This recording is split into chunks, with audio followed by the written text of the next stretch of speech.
Okay, so I see the structured light, but it's not reaching inside that red area. Der er besøg på robotlaboratoriet på Syddansk Universitet. It's actually only the robot movements that's the limitation of how fast we can go. Gæsten er Rodney Brooks, en af verdens førende robotforskere. So those pipes, they're sort of shiny. Rodney Brooks er kendt for sin banebrydende forskning inden for robotter og kunstig intelligens. Han har i årevis stået i spidsen for robotforskningen på MIT, et af USA's førende universiteter. Han har haft forskellige robotfirmaer og opfundet en række forskellige robotter. Mest kendt er nok støvsugerrobotten. Militæret har også haft gavn af Rodney Brooks opfindelser. Robotten Packbot hjælper med at finde og uskadeliggøre miner og bomber. I've built many different sorts of robots. Some of the robots are just for my own fascination, for what can we make them do. But really I have to use some useful robots to continue getting funding to, so my hobby, if you like, can go on. So in building robots that customers want, that people want, you have to find something that is of value for them, and it may almost be trivial. So the vacuum cleaning robots, well, a person could vacuum clean if they wanted, but people don't want to do that. Having it done automatically is valuable to them at some level. Other robots for mining or for going inside nuclear reactors or for dealing with improvised explosive devices in war zones, there it's really providing valuable safety for people. And actually for me it's been very touching sometimes, the response I've got from people who've said, your robot saved my life. Brooks er australier og bor og arbejder i Boston i USA. Nu er han på Syddansk Universitet i Odense, inviteret af universitetets særlige akademi, H.C. Andersen Academy. So I'm going to talk about robots and people working together today. Akademiet udpeger hvert år en forsker i international særklasse til at holde en forelæsning. Rod Brooks did in the 80s was to change the way we looked at building robots. Instead of building pieces of robots such as the thinking or the planning or the memory, he suggested we should build complete robots that actually did things. John Hallam er, som mange andre robotforskere verden over, inspireret af Brooks og dennes teori om, at intelligens i høj grad også er noget kropsligt. Brooks suggested that the body of the robot or the creature was very important in the overall picture of its intelligence. And we take that very much to heart here. So all the robots we build in my group and in my colleagues' group tend to be of this embodied kind, where the body is an important factor. And we try to do as much as possible of the work with the body and then add on the thinking that's needed afterwards. Rodney Brooks har i mange år udviklet sociale robotter, der med øjne, ører og indbygget intuition kan interagere med mennesker. I'd like a robot that can understand my needs and desires just by seeing what I look at, seeing what I point to, and understand me in a very natural way. So one of the things we've been doing in my lab for the last few years is trying to make robots understand people, because by understanding people, they can accommodate the people and leave us intact as humans and let us interact in a very natural way without having to go into deep technical thinking.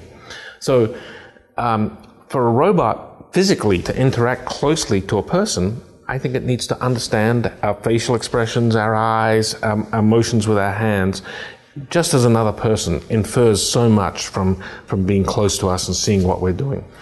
Kismet er en af de forsøgsrobotter, som Rodney Brooks har udviklet i sit laboratorium på MIT.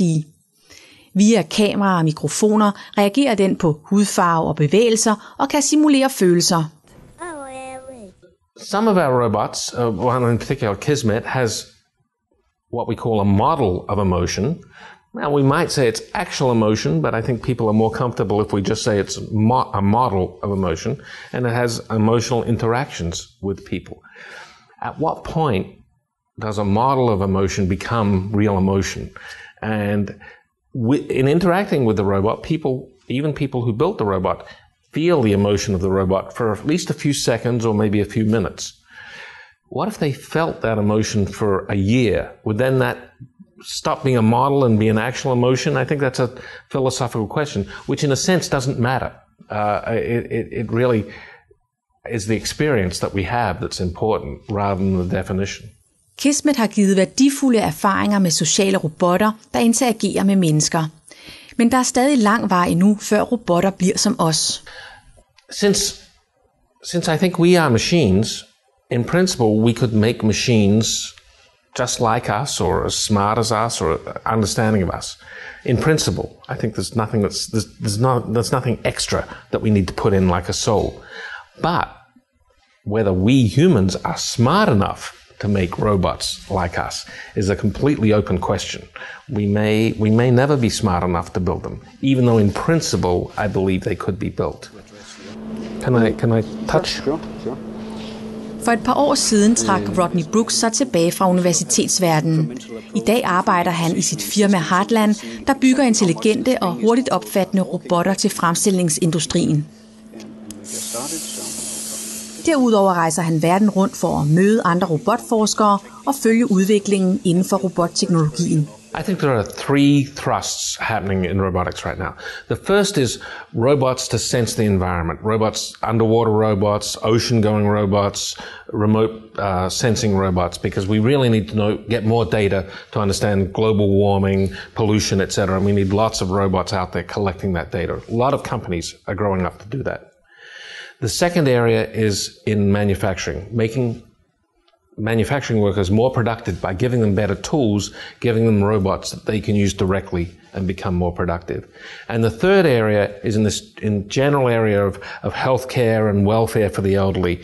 And that's fairly early. It's very experimental. What sort of robots can we build which can help people in hospitals, rehabilitation, in their homes?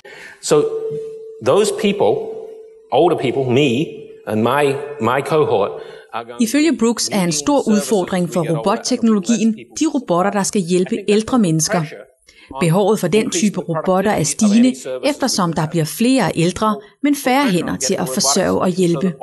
That as I get older and I become frail, I will need help with ordinary everyday activity. But there won't be any young people who will be able to help me. So I think we'll probably need robots. There'll be a demand for robots that can help us physically. And maybe it's as simple as getting our groceries up the stairs into our house. That would make it easier for me to live longer by myself. So it doesn't need to be very complicated things. And as I get older and older, maybe a robot that can help me get into bed without falling. My mother right now requires a nurse to help her get into and out of bed. She's very old. But I don't think there'll be enough people around to be a nurse for me. So I think I'm probably going to need robots to help me. Det er svært at spå om, hvordan de robotter, der skal hjælpe de ældre, kommer til at se ud. Men Rodney Brooks har et godt bud. I think if 30 years ago we had told people that they would all carry computers around in their pockets, that would have seemed very strange and very scary, because the view of a computer 30 years ago was a big box with spinning tape drives. But now we all carry very powerful computers around in our pocket. And these devices have changed the way we live. I mean, if you told someone 50 years ago that in 50 years you'd be able to carry every newspaper in the world in your pocket minutes after it was published from around the world, that would have seemed crazy. But this is what we do. So I say that in the near future we're going to have more robots in our lives, but we can't think of them like the robots in a car factory. Just as these things computers we carry around in our hands are very natural, very pleasing, very easy to use, the robots will have to be easy to use. They'll have to be non-threatening. They'll have to be soft. They can't be hard metal, or we won't accept them. So simple, soft, easy to use robots will be in our lives, helping us as we get older. So this is my challenge to the robotics researchers here. Please solve or get better at some of these problems, and we'll have even better robots, and everyone else will thank you for those robots being better. Thank you for your attention.